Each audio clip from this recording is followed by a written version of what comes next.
ಎಂತಾಗಿದ್ದನ್ನು ನೋಡು. ಓ ಮಣ್ಯ ವೀರಭದ್ರ ವೀರಭದ್ರ. ಹೌದೌದು, ಕಾಲಿ ಬೀಳು ಕಾಲಿ ಬೀಳು ಕಾಲಿ ಬೀಳು.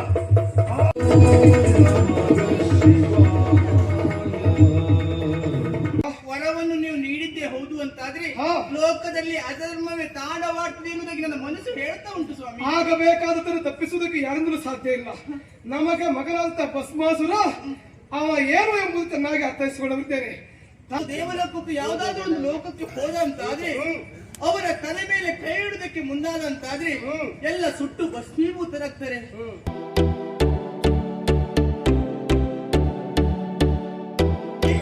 ಆತ್ಮಲಿಂಗವನ್ನು ಕೇಳಿದ, ಆತ್ಮಲಿಂಗವನ್ನು ಅನುಗರಿಸಿದ್ರಿ.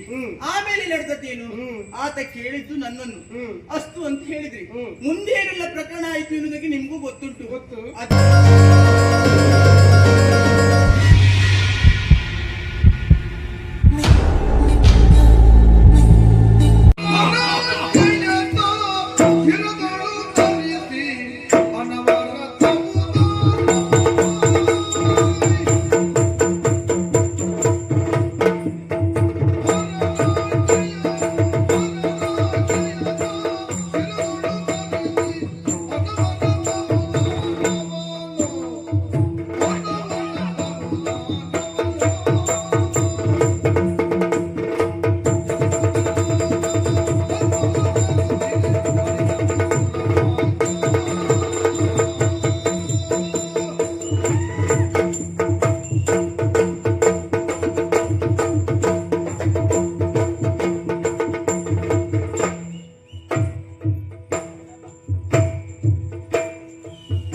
ಶಿರಸಾಧರಿಸಿ ನೇರವಾಗಿ ಭೂಲೋಕವನ್ನು ಸೇರಿದೆ. ಅಲ್ಲಿ ನಿನ್ನ ಭಕ್ತರ ಚಿತಾಭಸ್ಮ ಸ್ಮಶಾನವನ್ನು ಸೇರಿ ಬೇಕು ಬೇಕಾದಂತಹ ರೀತಿಯಲ್ಲಿ ಪರಿಶುದ್ಧವಾದಂತಹ ಬೇಸೆ ಬೇಸೆ ಮೋದಿ ಬೆಸೆ ಬೆಸೆ ಮೋದಿ ಆಗಿದ್ದೇನೆ. ಈಗ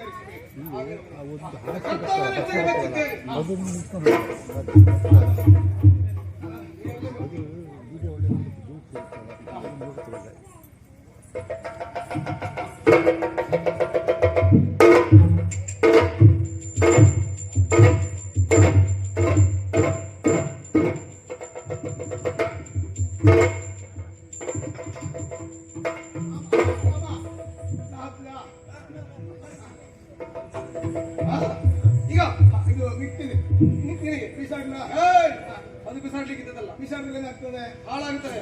ಬಿಸಾಡಿದ್ರೆ ಮತ್ತೊಬ್ಬ ನನ್ನಂತವ ಹುಟ್ಟೋಡ ಕಡೆಗೆ ಒಂದ್ಸರಿ ಅದು ಸಾಕು. ಕೆಲವು ವರ್ಷದಲ್ಲಿ ನನ್ನಂತವ ಮತ್ತೆ ಹುಟ್ಟದ ಇದ್ದ ಮಾಡಿ ಅಂದ್ರೆ ಎಲ್ಲಿದ್ರು ನಾವು ಒಬ್ಬನೇ ಹೋಗ್ಬೇಕು. ಎಲ್ಲಿದ್ರು ನೀನೊಬ್ಬರೇ ಹೋಗು ಮಗನೇ. ನನ್ನ ಆಶಯ ಆಶೀರ್ವಾದ ಉಂಟು. ಹೋಗುವ ಸಮಯಕ್ಕೊಂದು ಹೋಗು ಮಗನೇ. ಯಾಕೆ ಹೇಳಿದ್ರೆ ಬರುವಾಗ ಸ್ವಲ್ಪ ಹಿಂದ್ ಮುಂದೆ ಮಾಡ್ಕೊಂಡು ಬಂದೇನು ಬಿಟ್ಟರೆ ಸಮಯಕ್ಕೆ ಸರಿಯಾಗಿ ಬರ್ತೇನೆ. ನೀನು ಬರುವಾಗ ಹಿಂದ್ ಮುಂದೆ ಬಂದ್ರು ಮಾಡಿ ಬಂದ್ರು ನಮ್ಮನ್ನೊಂದು ಹಿಂದ್ ಮುಂದೆ ಮಾಡ್ಲಿಕ್ಕೆ ಒಂದು ಹೋಗ್ಬೇಡ.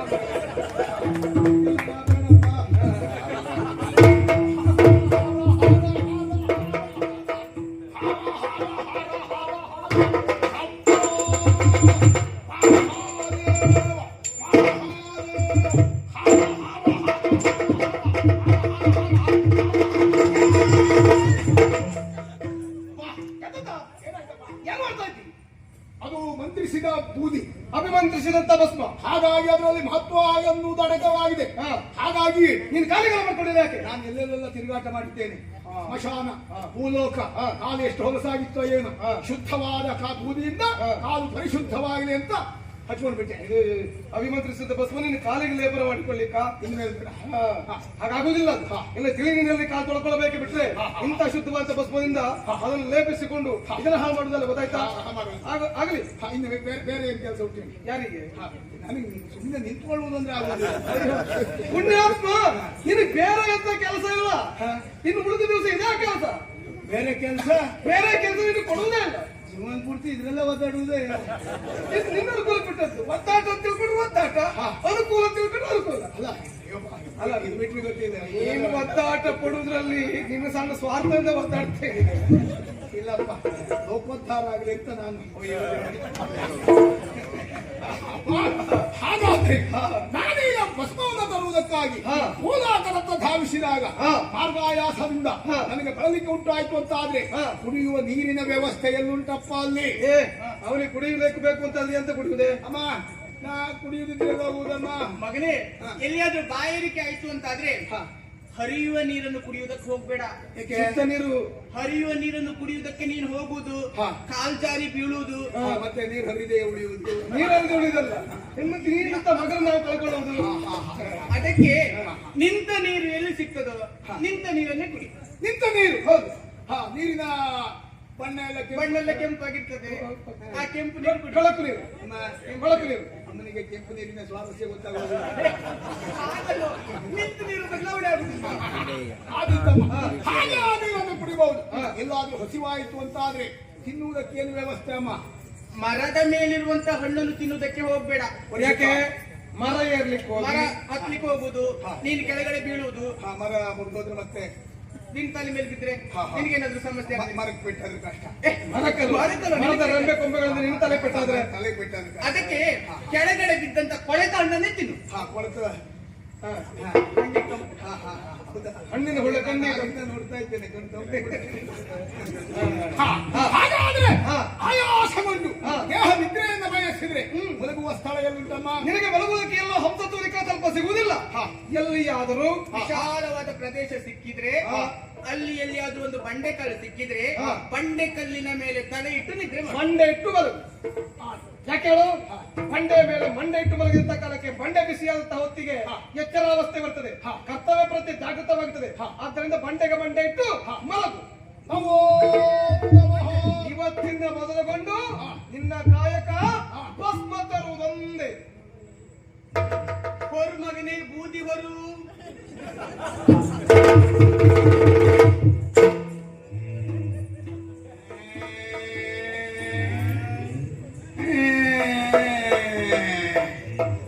ಈಗ ನನ್ನ ಅಮ್ಮನ ಬುದ್ಧಿವಂತಿಕೆ ಏನು ಎನ್ನುವುದು ಅರ್ಥ ಆಯಿತು. ನಮ್ಮ ಅಪ್ಪನು ತೀರ ನೇರ ಅಲ್ಲ, ಜಾತಿ ಒಳಸುತ್ತೆ. ಯಾಕೆ? ಕೊನೆಗೆ ಹೋಗುವಾಗ ಹೇಳಿದ್ದೇನು? ಹೊರ ಮಗನೇ ಬೋಧಿ ಹೊರು. ಅಮ್ಮ ಮನಸ್ಸು ಮಾಡಿದೆ ಅಂತಾದ್ರೆ ಚರಾಚರ ಪ್ರಪಂಚವನ್ನೇ ಹೊರಗುಟ್ಟಿ ನಡಿಸುವ ಯೋಗ್ಯತಾ ಸಂಪನ್ನನಾದಂತಹ ಈ ಭಸ್ಮಾಸುರನಿಗೆ ಉದ್ಯೋಗ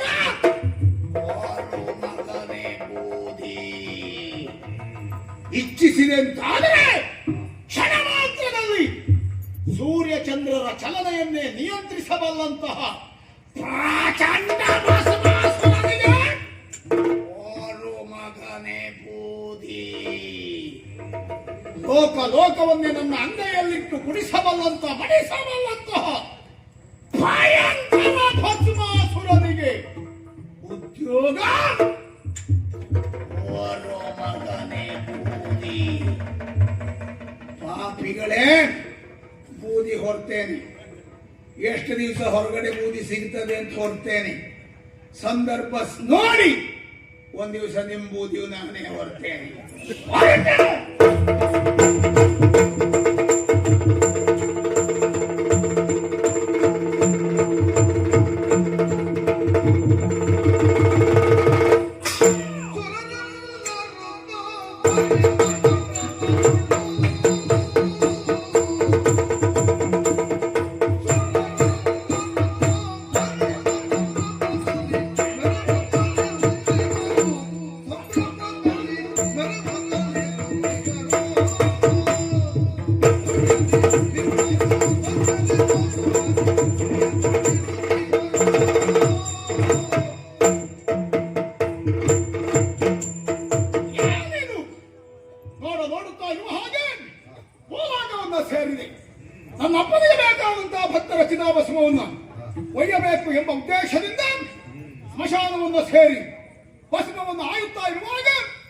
ಎಲ್ಲಿಯೋ ಕೇಳಿ ಬಂದಂತಹ ಕುಹಕದ ನಗೆ, ಅಟ್ಟಹಾಸ, ಚಪ್ಪಾಳೆ ಯಾವಾಗಿರಬಹುದು ಎನ್ನುವುದಾಗಿ ಕತ್ತೆತ್ತಿ ಕಣ್ಣರಳಿಸಿ ನೋಡಿದ್ರೆ ದೇವತೆಗಳು ನನ್ನನ್ನು ನೋಡಿ ಅಪಹಾಸ್ಯ ಮಾಡ್ತಾ ಇದ್ದಾರೆ.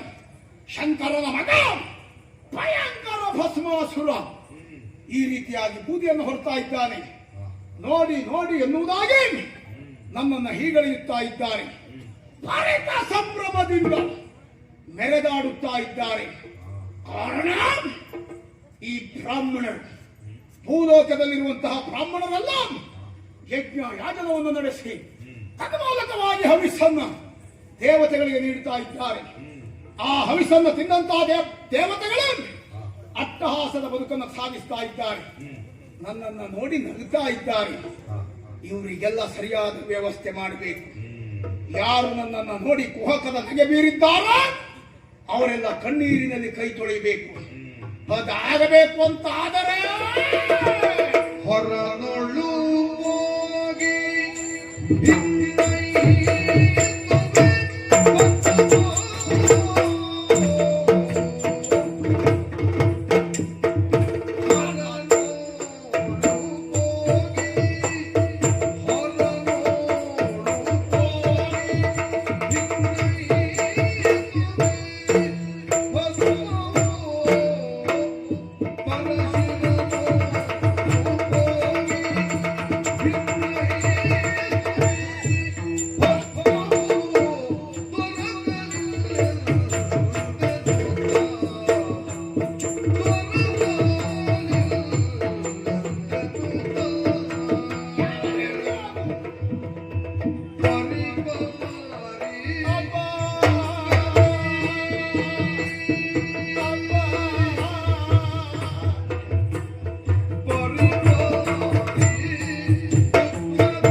ಭೂಲೋಕದ ದ್ವಿಜರು ಎಲ್ಲರಿಗೂ ಸರಿಯಾದ ಪಾಠವನ್ನು ಕಲಿಸಬೇಕು.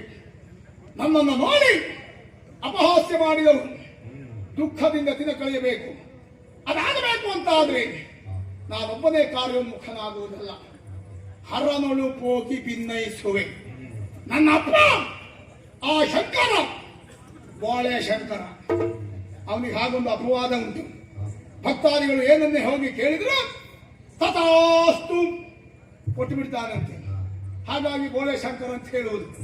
ಆ ನನ್ನ ಅಪ್ಪನಲ್ಲಿ ಹೋಗಿ ಪರಿಪರಿಯಾದಂತಹ ದುಃಖದಿಂದ ಕಣ್ಣೀರು ಬಿಡಿಯುತ್ತ ಅವನ ಮನಸ್ಸನ್ನು ಒಲಿಸಿಕೊಳ್ತೇನೆ. ಅವನನ್ನು ನನ್ನನ್ನು ಆಕರ್ಷಿಸಿಕೊಳ್ತೇನೆ. ಹಾಗೆ ಆ ಶಂಕರ ಒಲಿದ ಅಂತ ಆದ್ರೆ ಅಷ್ಟಾದ ಮೇಲೆ ಸತ್ತಿಲ್ಲದೆ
ಸದ್ದಿಲ್ಲದೆ ಮದ್ದರೆವೆನು.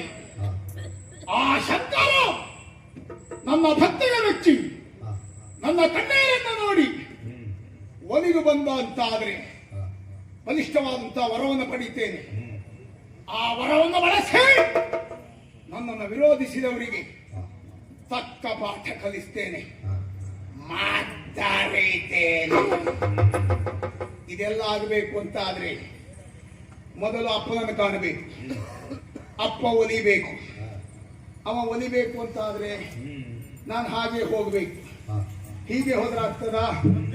ನನ್ನ ಅಪ್ಪ ನನ್ನನ್ನು ನೋಡಿ ಕನಿಕರ ಪಡುವುದಿಲ್ಲ. ಅದಾಗಬೇಕು ಅಂತಾದ್ರೆ ಕಣ್ಣೀರು ಹಿಡಿಯುತ್ತಾ ಹೋಗ್ಬೇಕು. ಕಣ್ಣೀರು ಬರುವುದು ಯಾವಾಗ? ಅಪ್ಸತ್ತಾಗ. ನಮ್ಮಪ್ಪ ಗಟ್ಟಿ ಜೀವ.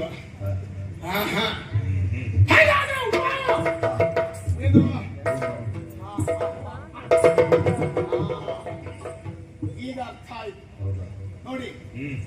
ಬಲಿಷ್ಠವಾದಂತಹ ಹೆಬ್ಬೆರಳು, ಬೆಳೆದಿರುವಂತಹ ಉಗುರು. ಈ ಬಲಿಷ್ಠವಾದ ಹೆಬ್ಬೆರಳಿನ ಉಗುರನ್ನ ಕಣ್ಣಿಗೆ ಚುಚ್ಚಿದ್ರೆ ಉರಿ ಆಗ್ತದೆ ಇದು? ನಿಮಗೆ ಗೊತ್ತಿಲ್ಲ, ಆಗುವುದಿಲ್ಲ. ಹೇಗೆ? ಆಗ ಕಣ್ಣೀರು ಬರ್ತದ ಇದು? ಬರ್ತದೆ. ಸಹಜವಾಗಿ ಉರಿ ತಾಳಲಾರದೆ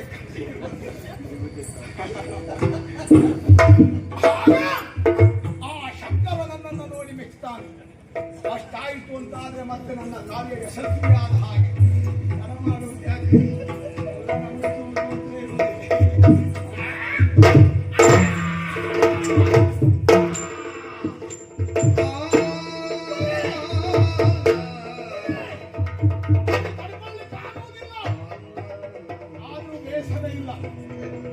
ಒಂದು ಕ್ಷಣದ ಉರಿ ನಿರಂತರ ನೆಮ್ಮದಿಯನ್ನು ಕೊಡ್ತದೆ.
ಹಾಗಾಗಿ ಭಸ್ಮ ಇಂದಿಗೆ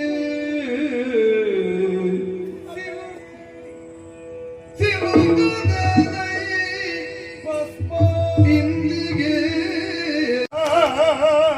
ಅಪ್ಪ ಸುಮ್ಮನೆ ರಮಾರಾಯ ಬಾಯೆಲ್ಲ ಹಾಗೆ ಮಾಡ್ಬೇಡ, ನೋಡ್ಲಿಕ್ಕೆ ಆಗುದಿಲ್ಲ. ನಾನು ನೋಡ್ತಾ ಇಲ್ಲ. ನನಗೆ ಮಾಡ್ಲಿಕ್ಕೆ ಆಗುದಿಲ್ಲ ಅಂತ ಹೇಳಿದ್ರು. ಮಗನೇ ಭಸ್ಮಾಸುರ, ಅಪ್ಪ ಏನ ಮಗನ ಇದು? ನೀನು ಪ್ರತಿ ಬಾರಿ ಬರುವಂತಹ ಕಾಲಕ್ಕೆ ನಲಿದು ಕುಣಿದು ಪುಟಿದೇಳುವಂತಹ ಚಂಡನ ಹಾಗೆ, ಉತ್ಸಾಹದ ಪುಗ್ಗೆಯ ಹಾಗೆ ನನ್ನ ಮುಂದೆ ಕಂಗೊಳಿಸುವವನಿದ್ದೀಯ ಮಗನೇ. ಭಸ್ಮಾಸುರ, ಭಸ್ಮವನ್ನು ಹೊರಬೇಕು, ಸರಿಯಾದಂತಹ ಕಾಲಕ್ಕೆ ಭಸ್ಮ ತರಬೇಕು ಎಂಬ ಹಾಗೆ ಕರ್ತವ್ಯವನ್ನು ನಾನೇ ನಿನಗೆ ಬೋಧನೆ ಮಾಡುವನಿದ್ದೇನೆ. ಇವತ್ತು ಏನನ್ನೂ ತರದೆ ಖಿನ್ನ ಮಾನಸನಾಗಿದ್ದಿ, ಬುಡ ಕಡಿದ ವೃಕ್ಷದ ಹಾಗೆ ನೆಲನಾಟಗಳಾಗಿದ್ದಿ. ಯಾವುದೋ ಒಂದು ಚಿಂತನೆಯಿಂದ ಪಾಲಿಸುತ್ತಾ ಇದೆ ಎಂಬುದಕ್ಕೆ ಬೇರೆ ಉದಾಹರಣೆ ಬೇಡ ಮಗನೇ. ನಿನ್ನ ಬದನಾರವಿಂದ ಸಾಕ್ಷಿಯಾಗಿ ತೋರ್ತಾ ಇದೆ. ಏನಾಯಿತು? ಭಸ್ಮ ಯಾಕೆ ತರಲಿಲ್ಲ? ಯಾಕೆ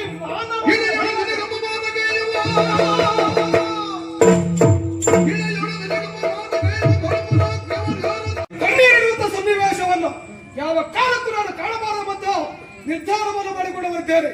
ನನ್ನ ಮಗನಾದಂತ ಭಸ್ಮಾಸುರನ ಕಣ್ಣಲ್ಲಿ ಕಣ್ಣೀರನ್ನ ತಳಿಸಿದಂತಹ ಪಾಪಿಗಳು ಸುರರು, ನರರು, ಕಿನ್ನರನ್ನ ಕಿಪ್ಪುರಿಸಿದ್ದ ಸಾಧ್ಯರು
ಮಹಾದೇವ ಓ ರುಂಡಮಾಲಾಧರ ಹೇಳು. ಓ ಮುಖಂಡ ಓ ಕೈಲಾಸವಾಸ ಲೋಕೇಶ ಜಗದೀಶ ಮಹಾದೇವ ಸ್ವಾಮಿಯೇ. ನೀನ್ ಹೇಳೋದು ಯಾಕೆ ಇಷ್ಟು ಹೊಗಳಿಕ್ಕೆ ನನಗೆ ಪುರುಸೊತ್ತಿದ್ದ ದಿವಸ ಸಿಗ್ಲಿಲ್ಲ ಅಂತ ಹೇಳ್ತಾ ಬರ್ತಾ ಇದ್ದೆ ಅಂತ. ಹಾಗಲ್ಲಪ್ಪ, ದೇವೋತ್ತಮ ನೀನು, ದೇವರ ದೇವ ನೀನು, ಮಹಾದೇವ ನೀನು. ನನ್ನ ಮಾತನ್ನ ಲಾಲಿಸಬೇಕು ತಂದೆ. ಹೇಳು. ಮಾತ್ರ ಅಲ್ಲ, ನನ್ನ ಮಾತನ್ನ ಲಾಲಿಸಬೇಕು. ಮಗನನ್ನ ಪ್ರೀತಿಯಿಂದ ಕಾಣುವುದರ ಜೊತೆಗೆ ನಾನಾಡುವ ಮಾತಿನ ಕುರಿತಾಗಿ ಲಕ್ಷ್ಯ ವಹಿಸಬೇಕು ಎನ್ನುವುದಕ್ಕಾಗಿ ಪ್ರಾರ್ಥನೆ. ಯಾಕೆ ನಿನ್ನ ಪ್ರಾರ್ಥನೆಯ ಮಗ? ಯಾವತ್ತು ನಿನ್ನ ಮಾತನ್ನು ಕೇಳದೇ ಇದ್ದವನ ನಾನು. ನಿನ್ನ ಚರಣ ಯಾವಾಗ ಆಯ್ತೋ ಆವತ್ತಿಂದ ಮೊದಲುಗೊಂಡು ನಿನ್ನ ಮಾತನ್ನು ಆಲಿಸ್ತಾ ಇದ್ದೇನೆ, ಆಡಿದ ಮಾತನ್ನು ಪಾಲಿಸ್ತಾ ಇದ್ದೇನೆ. ಇನ್ನೂ ಹಾಗೆ ನಿನ್ನ ಆಜ್ಞೆಯಂತೆ ನಾನು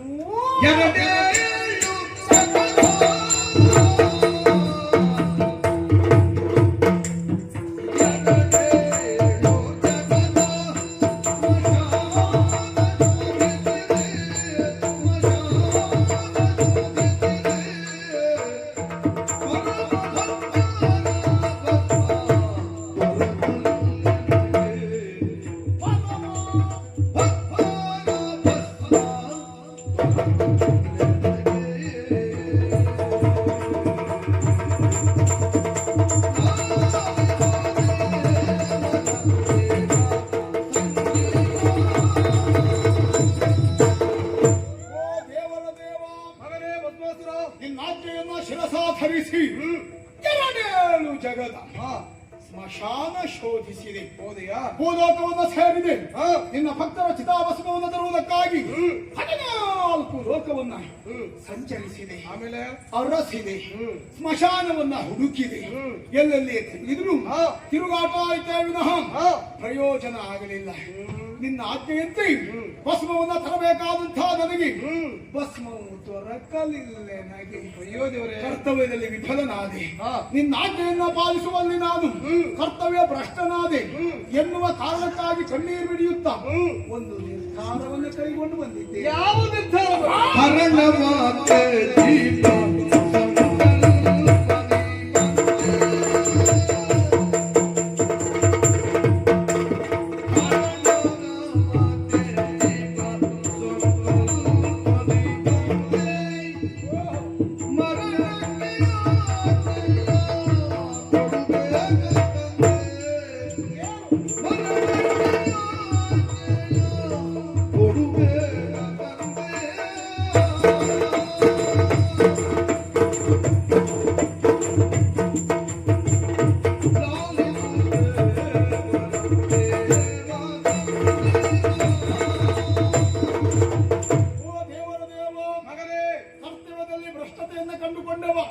ಮತ್ತ ಕರ್ತವ್ಯ ಮಾಡಬಾರದು.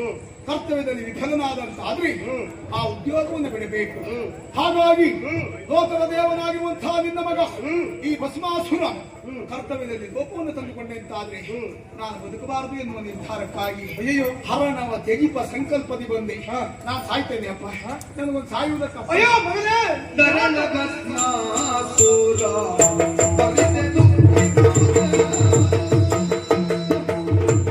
ಎಂತ ನಿರ್ಧಾರಕ್ಕೆ ಬಂದು ಬಿಟ್ಟೇನೆ.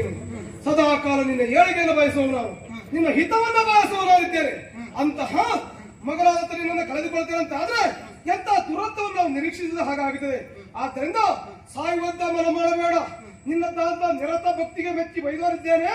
ಏನು ಬೇಕು ಅಂತ ಕೇಳಿಕೊ, ಅನುಗ್ರಹಿಸ್ತೇನೆ.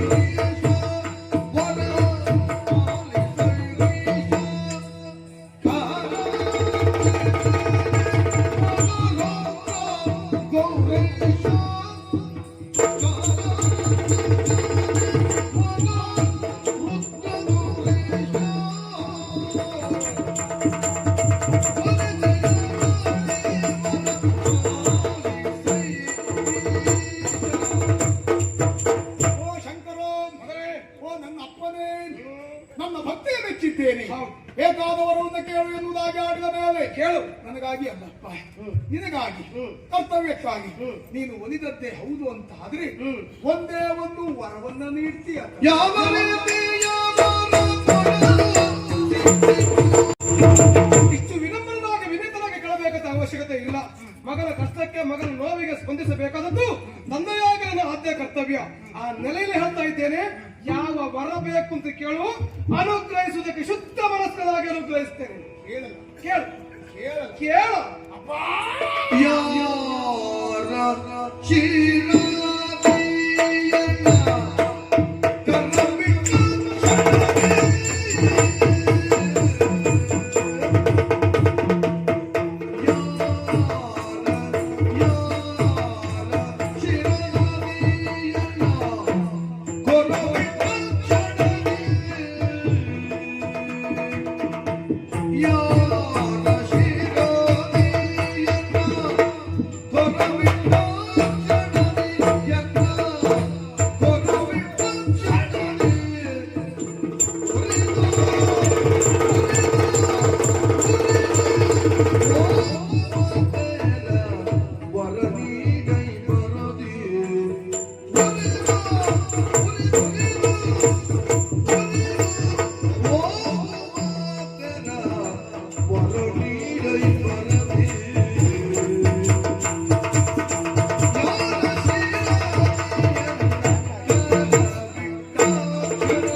ಸಿದ್ಧನಾಗಿ ನಿಂತಿದ್ದೀಯ. ಹೌದು. ನಾನು ಕೇಳುವಂತಹವರು ನನ್ನ ಕಾರ್ಯವನ್ನು ನಡೆಸುವುದಕ್ಕೆ ಅನುಕೂಲವಾಗಿರಬೇಕು, ನೀಡಿದ ನಿನಗೂ ಅನುಕೂಲವಾಗಿರಬೇಕು. ಹಾಗಾಗಿ ಯೋಚಿಸಿ ಪಡೆಯುತ್ತೇನೆ. ನಾನೀಗ ಭೂಲೋಕವನ್ನು ಸೇರಿದಾಗ ಯಾಕೆ ಭಸ್ಮ ಸಿಗಲಿಲ್ಲ ನಾನು ಅರ್ಥ ಮಾಡಿಕೊಂಡಿದ್ದೇನೆ. ಏನೆಂದು ಅದರ ಕುರಿತಾಗಿ ವಿಮರ್ಶಿಸಿದ್ದೇನೆ. ಹೇಗೆ ಅಂದರೆ ಈ ಭೂಲೋಕದಲ್ಲಿ ಯಾರು ಭಸ್ಮವನ್ನ ಪಡೆಯುವುದಕ್ಕೆ ಸಾಧ್ಯತೆ ಇಲ್ಲ ಅಂತಾದ್ರೆ ಅದಕ್ಕೊಂದು ಬಲಿಷ್ಠವಾದ ಕಾರಣ ಉಂಟು. ಏನು ಕಾರಣ? ಅಪ್ಪ ಸಾಯಲಿಲ್ಲ, ಬೂದಿ ಸಿಗಲಿಲ್ಲ. ಅಪ್ಪ ಸಾಯ್ಬೇಕು, ಬೂದಿ ಸಿಗ್ಬೇಕಾ? ಹಾಗಲ್ಲ ಅಪ್ಪ, ನಿನ್ನ ಭಕ್ತರು ಸಾಯಲಿಲ್ಲ, ಆ ಕಾರಣದಿಂದಾಗಿ ಬೂದಿ ಸಿಗಲಿಲ್ಲ. ಅಪ್ಪ ನಿನ್ನ ಭಕ್ತರು ಸಾಯಲಿಲ್ಲ, ಹಾಗಾಗಿ ಬೂದಿ ಸಿಗಲಿಲ್ಲ. ಈಗ ಬೂದಿ ಸಿಗಬೇಕು ಅಂತಾದ್ರೆ ಅಪ್ಪ ಸಾಯಬೇಕು, ಬೂದಿ ಸಿಗಬೇಕು. ಮತ್ತು ಅದನ್ನೇ ಹೇಳ್ತೀಯಲ್ಲ ಮಾರ. ನೀನನ್ನು ಸರಿಪಡಿಸ್ಲಿಕ್ಕೆ ಎಷ್ಟು ವರ್ಷ ಬೇಕು? ಅಲ್ಲ ನೀನೇ ಸರಿ ಮಾಡಬೇಕು. ಹೌದು, ನಾನೇ ಸರಿ ಮಾಡ್ತೇನೆ. ಯಾಕೆ ಕೇಳು. ಅಪ್ಪ ಭಕ್ತರು ಸಾಯ್ಬೇಕು, ಬೂದಿ ಸಿಗಬೇಕು. ನಿನ್ನ ಭಕ್ತರು ಸತ್ತರ ಮಾತ್ರ ಭಸ್ಮ ಸಿಗುವುದಕ್ಕೆ ಸಾಧ್ಯ. ನಾವು ಹೋದಂತಹ ಸಂದರ್ಭದಲ್ಲಿ ನಿನ್ನ ಭಕ್ತರು ಸಾಯಲಿಲ್ಲ ಅಂತಾದ್ರೆ ಆ ಕ್ಷಣಕ್ಕೆ ನನ್ನ ಕೈಯನ್ನು ಅವರ ತಲೆಯ ಮೇಲಿಟ್ಟಾಗ ಅವರು ಉರಿದುರಿದು ಹೋಗುವ ಹಾಗೆ ಅನಲ ಹಸ್ತವನ್ನ ಮರವಾಗಿ ಅಷ್ಟೇ.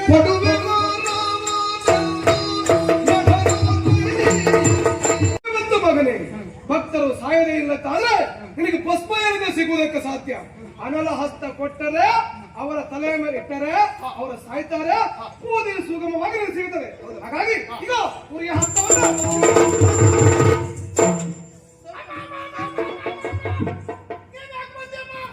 ಮಗನೇ, ಅಪ್ಪ ನೀನೇನ್ ಮಾಡ್ತಿದ್ದೆ? ತಂದಿದ್ರು ನೀನು ವರ ಕೇಳ್ತಿದ್ದೆ, ಕೊಡ್ತಿದ್ರು. ಮಗನೇ. ಶಿವಪೂಜೆ ಮತ್ತೆ ಕಮ್ಮಿ ಬಂದಾಗ ಬಂದಿಲ್ಲಪ್ಪ. ಹಾಗಲ್ಲಪ್ಪ, ಹೇಗಮ್ಮ ವರವನ್ನು ಪಡಿಬೇಕು ಅಂತಾದ್ರೆ ದೇಹ ಶುದ್ಧ ಆಗ್ಬೇಕು.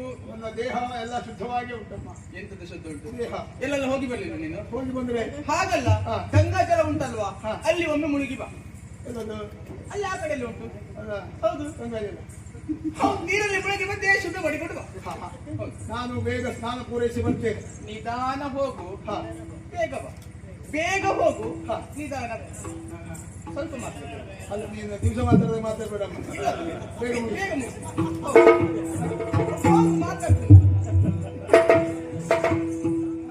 ಎಂತ ನೀವು? ವರ ಬೇಡ ನಿನಗೆ? ಬರಬೇಕು. ಹಾಗಾದ್ರೆ ಹೋಗು ಅಂತ ಹೇಳಿ. ಬೇಗ ಮುಗಿಸಿ. ಬೇಗ ಹೋಗಿ ನಿಧಾನ ಬಾ.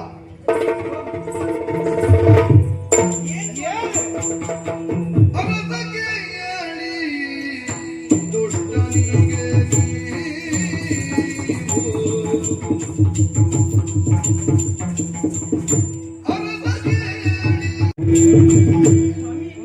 ಏನು ಮಾಡೋದಕ್ಕೆ ಹೊರಟದ್ದು ನೀವು? ಅಲ್ಲದೆ ಹೋದ್ರೆ ಮಗ ವರವನ್ನು ಕೇಳುವುದಕ್ಕೆ ಮುಂದಾದ, ಹಿಂದೆ ಮುಂದೆ ನೋಡ್ಲಿಲ್ಲ, ವರವನ್ನು ಕೊಡುವುದಕ್ಕೆ ನೀವು ಸಿದ್ಧರಾದವರು. ಆತ ಕೇಳಿದ ವರವಾದ್ರೂ ಯಾವುದು? ಅನಲ ಹಸ್ತ. ಹಸ್ತಕ್ಕೆ ಅನಲವನ್ನು ನೀಡಿ ಎನ್ನುವುದಾಗಿ ನೀವೇ ಯೋಚನೆ ಮಾಡಿ. ಆತನಿಗೆ ಹಸ್ತಕ್ಕೆ ಅನಲವನ್ನು ನೀಡಿದ್ದೆ ಹೌದು ಅಂತಾದ್ರೆ ಆತ ಎಲ್ಲಿಯಾದ್ರೂ ಭೂಲೋಕಕ್ಕೂ ದೇವಲೋಕಕ್ಕೂ ಯಾವುದಾದ್ರೂ ಒಂದು ಲೋಕಕ್ಕೆ ಹೋದ ಅಂತಾದ್ರೆ ಅವರ ತಲೆ ಮೇಲೆ ಕೈ ಇಡುವುದಕ್ಕೆ ಮುಂದಾದಂತಾದ್ರೆ ಎಲ್ಲ ಸುಟ್ಟು ಭಸ್ಮೀಭೂತರಾಗ್ತಾರೆ. ಮುಂದೆ ಲೋಕದಲ್ಲಿ ಕೆಟ್ಟವೇ ನಡೀತದೆ. ಇಷ್ಟೆಲ್ಲ ಹೇಳುವುದಕ್ಕೆ ಕಾರಣ ಏನು? ಏನು ಕಾರಣ? ನನ್ನ ಜೀವನದಲ್ಲಿ ಒಂದು ಘಟನೆ ನಡೆದಿಲ್ಲ ಸ್ವಾಮಿ. ಏನೇ ಅದು? ಯೋಚನೆ ಮಾಡಿ.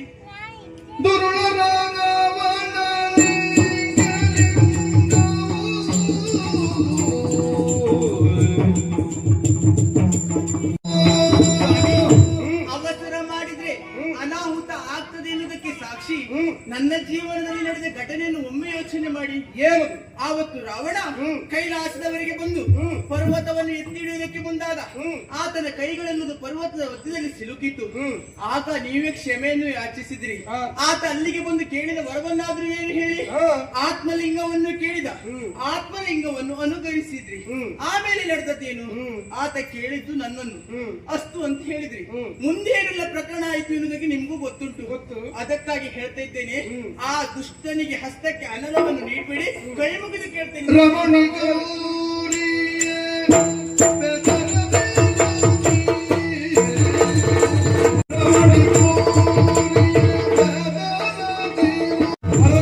ಯಾವ ಕಾರಣಕ್ಕೂ ವರವನ್ನು ಕೊಡುವುದಕ್ಕೆ ಮುಂದಾಗಬೇಡಿ ಸ್ವಾಮಿ. ಎಂತ ಮಾತುಗಳಾಡ್ತಾ ಇದ್ದೀಯ ನೀನು? ಮಗನಾದ ತನ್ನ ಬದುಕಲ್ಲಿ ಹೀಗೊಂದು ಸಂಕಷ್ಟದ ಪರಿಸ್ಥಿತಿ ಬಂತು ಎಂಬ ಕಾರಣಕ್ಕೆ ಬೇಕಾಗಿ ನಮ್ಮಲ್ಲಿ ಒಂದು ಅಳವನ್ನು ತೊಳೆಬಿಡುತ್ತಾ ಕಾಲಕ್ಕೆ ಅವನಿಗೆ ಹೀಗೆ ಅನುಗ್ರಹದಾಯಕನಾಗಿ ಅನುಗ್ರಹಿಸುವುದು ಅಪರಾಧ ಎಂಬ ಹಾಗೆ ಹೇಳ್ತಾ ಇದ್ದೀಯಾ? ವರವನ್ನು ನೀವು ನೀಡಿದ್ದೇ ಹೌದು ಅಂತಾದ್ರೆ ಲೋಕದಲ್ಲಿ ಅಧರ್ಮವೇ ತಾಂಡವಾಡ್ತದೆ ಎನ್ನುವುದಾಗಿ ನನ್ನ ಮನಸ್ಸು ಹೇಳ್ತಾ ಉಂಟು ಸ್ವಾಮಿ. ಆಗಬೇಕಾದದನ್ನು ತಪ್ಪಿಸುವುದಕ್ಕೆ ಯಾರಿಂದಲೂ ಸಾಧ್ಯ ಇಲ್ಲ. ನಮಗೆ ಮಗನಾದಂತ ಭಸ್ಮಾಸುರ ಅವ ಏನು ಎಂಬುದು ಚೆನ್ನಾಗಿ ಅರ್ಥೈಸಿಕೊಳ್ಳುತ್ತೇನೆ. ತರಳನಾದಂತ ಅವನ ಕುರಿತಾಗಿ ಹೀಗೊಂದು ತಪ್ಪು ಕಲ್ಪನೆಯನ್ನ ಯಾರೂ ಯಾವತ್ತು ಮಾಡಕೂಡದು. ಲೋಕದಲ್ಲಿದ್ದ ಪ್ರತಿಯೊಬ್ಬ ತಂದೆ ತಾಯಿಯೂ ಸಹ ಮಕ್ಕಳ ಕುರಿತಾಗಿ ಅತೀವವಾದ ವಾಸ್ತವವನ್ನು ತಿಳಿತಾರೆ. ಅದರಲ್ಲಿ ಲೋಕಾಧ್ಯಕ್ಷ ಸ್ಥಾನವನ್ನು ಅಲಂಕರಿಸಿರುವಂತಹ ನಾವುಗಳು ಹಾಗೆ ಮಕ್ಕಳ ಕುರಿತಾಗಿ ತಪ್ಪನ್ನು ಭಾವಿಸಿಕೊಂಡ್ರೆ ನಾಳೆ ದಿವಸ ತಪ್ಪು ಮಾಡಿದವರನ್ನು ತಿದ್ದುವುದಕ್ಕೆ ನಮಗೆ ಅವಕಾಶ ಇರ್ತದ. ಆದ್ದರಿಂದ ಕೆಟ್ಟ ಮಕ್ಕಳಾದ ಹುಟ್ಟಿಯಾರು ಕೆಟ್ಟ ತಂದೆ ತಾಯಿಗಳಿರೋದಕ್ಕೆ ಸಾಧ್ಯ ಇಲ್ಲ.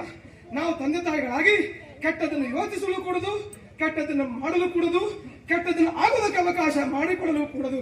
ರಾವಣ ಆತ್ಮಲಿಂಗವನ್ನು ಕೇಳ್ತಾನೆ ಎಂಬ ಕಾರಣಕ್ಕೆ ಅವನಿಗೆ ಕೊಟ್ಟೆ. ಸರಿ, ಅದರಿಂದ ಏನಾಯ್ತು ಪರಿಸ್ಥಿತಿ? ಮುಂದಿನ ದಿವಸಗಳಲ್ಲಿ ಸಪ್ತಕ್ಷೇತ್ರ ಎಂಬುದು ನಿರ್ಮಾಣವಾಯಿತು. ಲೋಕದಲ್ಲಿದ್ದ ಭಕ್ತಾದಿಗಳು ಕೈಲಾಸಗಿರಿಯನ್ನು ಏರಿಕೊಂಡು ನನ್ನನ್ನು ಭಕ್ತಿಯನ್ನು ಮುಟ್ಟಿಸುವುದಕ್ಕೆ ಬೇಕಾಗಿ ಕಷ್ಟಪಟ್ಟು ಬರುವವರಿದ್ದಾರೆ. ಅವರಿಗೆಲ್ಲ ಅನುಕೂಲವಾಗಲಿ ಎಂಬ ಕಾರಣಕ್ಕೆ ಬೇಕಾಗಿ ನನ್ನ ಸಂಕಲ್ಪದಿಂದ ಸಪ್ತಕ್ಷೇತ್ರ ನಿರ್ಮಾಣವಾಯಿತು. ಅಲ್ಲಲ್ಲಿ ಸಪ್ತಕ್ಷೇತ್ರಗಳ ಭಕ್ತಾದಿಗಳು ಸಾಲು ಸಾಲಾಗಿ ಹೋಗಿ ಶಿವನನ್ನ ಆರಾಧಿಸುತ್ತಾರೆ, ಪೂಜಿಸುತ್ತಾರೆ. ಅನನ್ಯ ಭಕ್ತಿಯಿಂದ ತಮ್ಮ ಇಷ್ಟಾರ್ಥವನ್ನು ಈಡೇರಿಸಿಕೊಳ್ತಾರೆ. ನಾನು ಇಷ್ಟಪ್ರದಾಯಕ ಎಂಬ ಹಾಗೆ ಕರೆಸಿಕೊಂಡವರಿದ್ದೇನೆ. ನಂಬಿದವರಿಗೆ ಹಿಂಬನ್ನು ನೀಡುವಂತಹ ಸಾಂಬ ಸದಾಶಿವ ಎಂಬ ಹಾಗೆ ಕರೆಸಿಕೊಂಡವರಿದ್ದೇನೆ.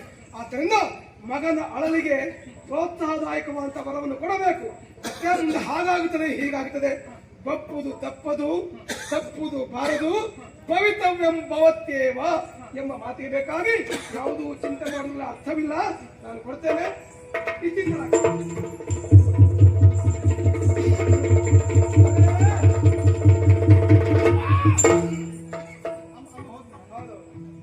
ನೀನು ಅದ್ರ ಬಗ್ಗೆ ಯೋಚಿಸುವುದೇ ಬೇಡ. ನನ್ನ ಕಿವಿಯಲ್ಲಿ ಬೇರೆ ಯಾವುದು ವಿಷಯವನ್ನು ಮುಟ್ಟಿಸಲಿಲ್ಲ. ಮಗನಾದವನು ತಿಳಿದು ಕೇಳ್ತಾ ಇದ್ದಾನೆ, ಸ್ವಾಮಿ ಕೊಟ್ಟು ಅವನನ್ನು ಅನುಗ್ರಹಿಸಿ ಅಂತ ಹೇಳಿ ಹೊಟ್ಟೋದು. ಆದ್ರಿಂದ ಇದೇ ಕೊಟ್ಟ ಸಮಯ.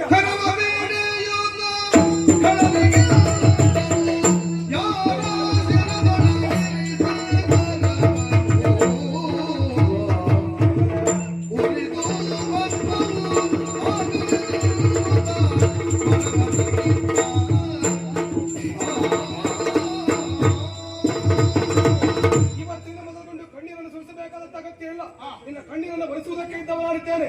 ನಿಶ್ಚಿಂತನಾಗು. ಯಾರ ಶಿರದ ಮೇಲೆ ಕರವನ್ನು ಎಸೆಯುತ್ತೀಯೋ ಆ ಕಾಲಕ್ಕೆ ಭಸ್ಮೀಭೂತವಾಗುವಂತ ಅನಹಸವನ್ನು ಅನುಗ್ರಹಿಸುತ್ತೇನೆ.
ರೀತಿಯಾದ ಸಾವರಿಸುವುದೇನು? ಹೌದೌದು. ಗೌರಿ ನಮಸ್ಕಾರ ಸ್ವಾಮಿ. ಪರಿಚಯ ಆಯ್ತಾ ನಿಮ್ಗೆ? ಓ, ಹಾಗಿದ್ರೆ ನಿಮ್ಮ ಕಣ್ಣಿನಲ್ಲಿ ದೃಷ್ಟಿ ಉಂಟು ಅಂತ ನಮಗೆ ಅರ್ಥ ಆಯ್ತು. ಕೆರೆಕಟ್ಟೆ ಸುಬ್ರಾಯ ಭಟ್ರ ಮಗ ಜೋಳಗಂಟೆ ನಾರಾಯಣ್ ಭಟ್ರು ಅಂತ ಹೇಳಿ. ಹೌದು, ಕೆರೆ ನಮ್ಮ ಮನೆ ಹತ್ರ ಒಂದು ಕೆರೆ, ಅಲ್ಲಿ ಒಂದು ಕಟ್ಟೆ, ಅದರಲ್ಲಿ ಹತ್ರದಲ್ಲಿ ನಮ್ಮ ಮನೆ, ಆಮೇಲೆ ಕೆರೆ ಕಟ್ಟೆ. ನಮ್ಮ ಅಪ್ಪ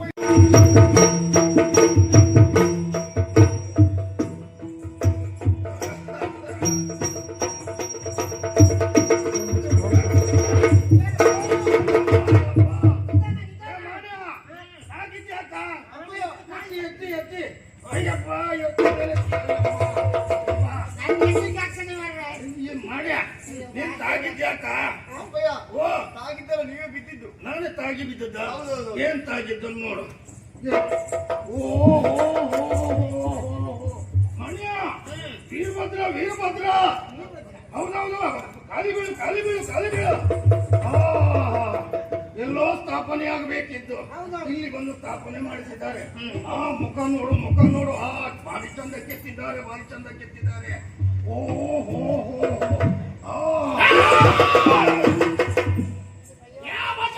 ಇದು ವಿಗ್ರಹ ಅಲ್ಲ, ವಿಗ್ರಹ. ಹೌದು. ಭಟ್ಟ ಅಂದ್ರೆ ಲಟ್ಟ ಬಿಡುವೆ. ಮತ್ತೇನ್ ಹೇಳ್ಬೇಕ? ವಿಪ್ರರೇ, ಭೂಸುರರೇ, ಬೀಜರೇ, ಭೂಸುರರೇ, ಭೂಸುರಲ್ಲ, ಭೂಸುರರೇ, ಬ್ರಾಹ್ಮಣರೇ, ಭಟ್ರೆ, ಎಲ್ಲಿಗೆ ಹೊರಟೆ? ಮತ್ತೆ ಎಲ್ಲಿಗೆ ಅಂತ ಕೇಳಿದ. ವಿಷಯ ಗೊತ್ತಿಲ್ಲ ನಿನಗೆ? ಇಲ್ಲ. ಏ ದೇವ್ರೇ, ಪರಮೇಶ್ವರಿಗೆ ಒಬ್ಬ ಮಗ ಹುಟ್ಟಿದ್ದು ಭಸ್ಮದಿಂದಲೇ ಹುಟ್ಟಿದ ಕಾರಣ ಭಸ್ಮಾಸುರ ಅಂತ ಹೆಸರಿಟ್ಟದ್ದು. ಈ ಕಡೆ ನೋಡ ನೋಡಿ, ಅವ್ರು ನೋಡ್ತಾ ಇದ್ದಾರೆ. ಸೀರಿಯಸ್ಗೆ ಮುಸ್ಕಾಕೋ ಅಂತ ಮೊದಲು ನೋಡ್ತಾ ಇದು ಯಾವ್ದು? ಇದೆಲ್ಲ ಅವಳು ನನ್ನ ಎರಡನೇ ಹೆಂಡತಿ. ಎರಡನೇ ಹೆಂಡತಿ ಚಂದ ಐತ. ಚಂದ ಇತ್ತು ಕಾಣುವೆ ಮದುವೆ ಆಗದ್ದು. ನಿಮಗೆ ಚಂದ ಕಾಣ್ತದಲ್ಲ, ನನ್ಗೆ ಚಂದ ಕಾಣ್ತದೆ. ಹೌದು, ಹೆಂಡತಿ ಹೆಂಡತಿ ಮೊದಲೇ ಹೆಂಡತಿ ಓದ್ಲು. ಓಡೋದಲ್ಲ, ಟಿವಿ ಓದ್ಲು. ಹೌದಾ? ಏನ್ ಮಾಡುವ, ಭಸ್ಮಾಸುರ ಅಂತ ಹೆಸರಿಟ್ಟದ್ದು. ಆಮೇಲೆ ಭಕ್ತರಕ್ಷಿತಾ ಭಸ್ಮ ಸಿಗ್ಲಿಲ್ಲ ಎನ್ನುವ ಕಾರಣಕ್ಕಾಗಿ ತಂದೆಯಿಂದ ಅನಲಸ್ತವನ್ನು ಪಡೆದಂತೆ.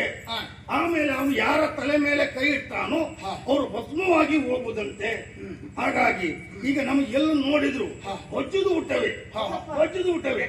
ಹಾಗಾಗಿ ಈಗ ಹೊರಟದ್ದು. ದಕ್ಷಿಣೆ ಈಗ ನಿನಗೆಲ್ಲಾದ್ರೂ ಬಾರಿ ಭೋಜನ ಬೋರಿ ದಕ್ಷಿಣೆ ಹೊಟ್ಟೆ ನೋಡಿದ್ರೆ ಗೊತ್ತಾಗ್ತದೆ. ಎಂತದ್ದು? ಈ ವರ್ಷ ಒಳ್ಳೆ ಪೂರಿ ದಕ್ಷಿಣ. ಹೌದಾ? ಹೌದೌದು, ತೊಂದ್ರೆ ಇಲ್ಲ. ಪುಣ್ಯಾತ್ಮ. ಹೌದು, ನೋಡಿದ್ರೆ ಗೊತ್ತಾಗುದಿಲ್ವಾ? ಅವಳು ನೋಡಿದ್ರೆ ಗರ್ಭಿಣಿ ಅಂತ ಗೊತ್ತಾಗ್ತದೆ. ಗಂಡ ನೀನು ಅಂತ ಹೇಳಿದ್ರಲ್ಲ, ವಿಷಯ ಗೊತ್ತುಂಟೇನಾ? ಮಂಗ ಹಳತಾದ್ರೂ ಮರ ಹತ್ತದ್ ಬಿಡ್ತದ? ಮಂಗ ಹಳತಾದ್ರೂ ಮರ ಹತ್ತದ್ ಬಿಡ್ತದ? ಅದು ಮಂಗ ಮರದ ಮೇಲೆ ಇರುವುದು ಅಲ್ಲ, ಹಾಗೆ ಅಂತ ಹೇಳುದು. ಈಗ ವಿಷಯ ವಿಷಯ ಈಗ ನೀನು ಇಲ್ಲಿ ಆದ್ರೂ ಅವ್ನಿಗೆ ಕಾಣಲಿ ಸಿಗಬೇಡ. ಕಷ್ಟಪುಷ್ಟವಾಗಿ ಬೆಳ್ಕೊಂಡಿದ್ದೀ, ನಿನ್ನನ್ನು ಭಸ್ಮ ಮಾಡಿ ಅವನು. ಜಾಗೃತನಾಗು ಜಾಗೃತನಾಗು. ಹಾಗಾದ್ರೆ ಭಸ್ಮಾಸುರದಿಂದಾಗಿ ಎಲ್ಲ ಭಯಭೀತರಾಗಿದ್ದ. ಹೌದೌದೌದು. ಇಷ್ಟೆಲ್ಲ ಹೇಳುವ ನಿಮಗೆ ಭಸ್ಮಾಸುರನ ಮೇಲೆ ಭಯ ಇಲ್ವಾ? ನನಗ ಸಿಗ್ಲಿ, ನನ್ನ ಮಗ ಒಮ್ಮೆ ಸಿಗ್ಲಿ ನನಗೆ. ಅವ ನಿಮ್ಮ ಮಗನ ಅಲ್ಲ, ಮಾತಿಗೆ ಸಿಟ್ಟಿಗೆ. ಹೌದು, ಸಿಕ್ಕಿದ್ರೆ ಅವನನ್ನ ಭಸ್ಮ ಮಾಡದೇ ಇದ್ರೆ ನಾನು ನಾರಾಯಣ್ ಭಟ್ಟ ಸುಳ್ಳು.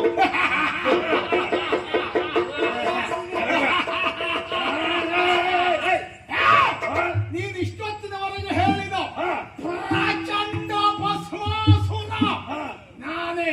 ಓ, ಪೆಟ್ಲಂಡಿ ಭಸ್ಮಾಸುರ ಅಂತ ಹೇಳುದು ನಿಮಗೆ? ಪೆಟ್ಲಂಡಿ ಭಸ್ಮಾಸುರ ಅದೇ ನಿನ್ ಬಾಯಿ ತಂದು ಹಾಕಿದ್ರು. ಅದ್ಯಾರು ನೀನು ಹೇಳದಿಲ್ಲ? ಪ್ರಚಂಡ ಭಸ್ಮಾಸುರ ಅದೇ ಹೇಳ್ಬೇಕು. ನಾನೇ ನೀನು ಯಾವುದು ಸಿಕ್ಕಿದೆ? ನೀನು ಬೊಚ್ಚ ಆಯ್ತು ಅನ್ನೋದೇ ಲೆಕ್ಕ ಉಂಟು ನಮ್ಮ ಹತ್ರ. ನೀವು ಭಸ್ಮ ಮಾಡ್ಲಿಕ್ಕೆ ಏನುಂಟು? ಅಪ್ಪನ ಬೂದಿ ಉಂಟು. ಅಪ್ಪನ ಬೂದಿ ಪುಣ್ಯಕ್ಷೇತ್ರಕ್ಕೆ ಹಾಕಲೇ ಇಲ್ಲ. ಅಪ್ಪ ಜೀವಂತ ಇರುವಾಗಲೇ ಅಭಿಮಂತ್ರಿಸಿ ಕೊಟ್ಟದ್ದು. ಅಪ್ಪ ಜೀವಂತ ಇರುವಾಗಲೇ ಬೂದಿ ಮಾಡಿ ಅಭಿಮಂತ್ರಿಸಿ ಕೊಟ್ಟದ್ದು. ಆಪತ್ ಕಾಲಕ್ಕೆ ಬೇಕಾಗ್ತದೆ ಮಗನೇ ಅಂತ ಹೇಳಿ. ಮನೆ ಕೊಡು. ಏನಾದ್ರು ಮಾಡಿ ಅಲ್ಲಿ ತೆಗೆಯುವುದೇ ಬೇಡ, ಸುಮ್ಮನೆ ರಗಳೆ ಕೊಡುದು ಯಾಕೆ? ಅವಳನ್ನು ಸ್ವಲ್ಪ ಮಾತಾಡಿಸಿ. ಜಾಗ್ರತೆ ಮಾಡ್ಕೋ. ನೀನು ಅವನ್ನೇ ಮಾಡ್ತಾ ಇದ್ದೀಯ. ಓಂ ರಾಮ್ ಹ್ರೀಂ ರೂಂ ಹಂ. ಬೇಡ, ಹಾಕ್ರಿ ಬೂದಿ. ಬೂದಿ ಹಾಕಿದ್ದು ಕಾಣಿಲ್ಲ ನಿನ್ಗೆ? ಮತ್ತೆ ಬೂದಿ ಹಾಕಿ ಮಣ್ಣು ಹಾಕಿದ್ದಾರೆ. ಯಾರ ಮರೆಯವ ಏನಾಗ ಹೇಳ? ನೀವು ಯಾವ ಹೆಂಡ್ತಿ ಮಗ? ಯಾರ ಹಿರಿಯ ಹೆಂಡತಿ ಮರ ಕಾಮಸುಂದರ. ಕಾಮಸುಂದರ ಹೌದಾ? ಮಾಡಿ ಜೋರಾಗಿ. ನಿಮ್ಮ ಹೆಸರು? ನಮ್ಮ ಹೆಸರು ನಾರಾಯಣ ಭಟ್ರು. ಆ ಹೆಸರೇ ನಿಮಗೆ ಇರ್ಬೇಕು. ಆಯ್ತು. ಓಂ ರಾಮ್ ಹ್ರೀಂ ರೂಂ ಹಂ. ಬಾಯ್ ಬಿಟ್ಟ. ಇಲ್ಲ ಇದು ಕೊನೆಯದು. ಯಜಮಾನ್ರೆ ಗೌರಿಯ ಅಲ್ಲಿ ನೋಡಿ ಅವ್ನು ಬಾಯಿ ಬಿಟ್ಟಿದ್ ನೋಡಿ ಅಯ್ಯವ್ವ. ನನಗೆ ಭಯ ಆಗ್ತದೆ. ಬಾಯ್ ಬಿಟ್ಟ ಬಂದ್ಬಿಟ್ಟ. ಇನ್ನು ಪ್ರಾಣ ಬಿಡುದು ಒಂದೇ ಬಾಕಿ. ನನ್ನನ್ನು ಕಾಪಾಡಿ. ಯಾರ ನನ್ನ ನಾನು ಕಾಪಾಡ್ದು ಕಷ್ಟ, ನೀನು ಹೇಳಿ ಕಾಪಾಡ್ದು. ಕಾಪಾಡಿ ಜಾಗ್ರತೆ ಮಾಡ್ಕೋ. ಸರಿ, ನಾನಷ್ಟೇ. ಓಂ ಅವ್ನು ಬೂದಿ. ಓಂ ಮಾವನ್ ಬೂದಿ. ಅವ್ನು ಬೂದಿ. ಬೂದಿ ಬಿಟ್ಬಿಡ.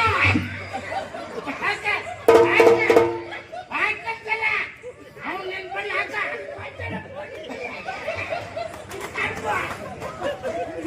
ಅವ್ನು ಬೂದಿ. ಹಾಕ.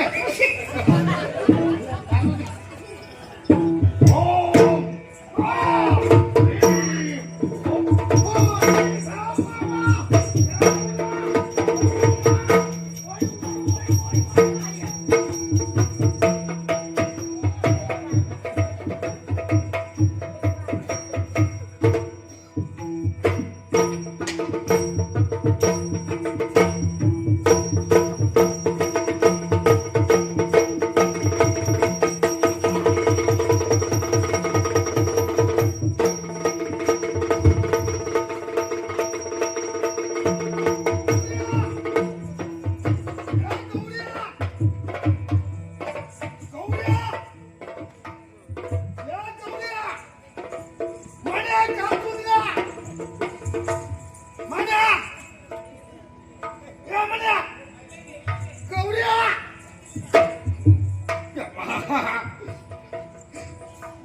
ಗೌರಿ, ತಪ್ಪಿಸ್ಕೊಂಡು ಬಂದೆ ಅಲ್ವೇ? ನಿನ್ನ ತಾಳಿ ಭಾಗ್ಯ ಗಟ್ಟಿ ಉಂಟು, ತೊಂದರೆ ಮಾಡ್ಕೊಳ್ಬೇಡ. ಬಾ ಹೋಗು.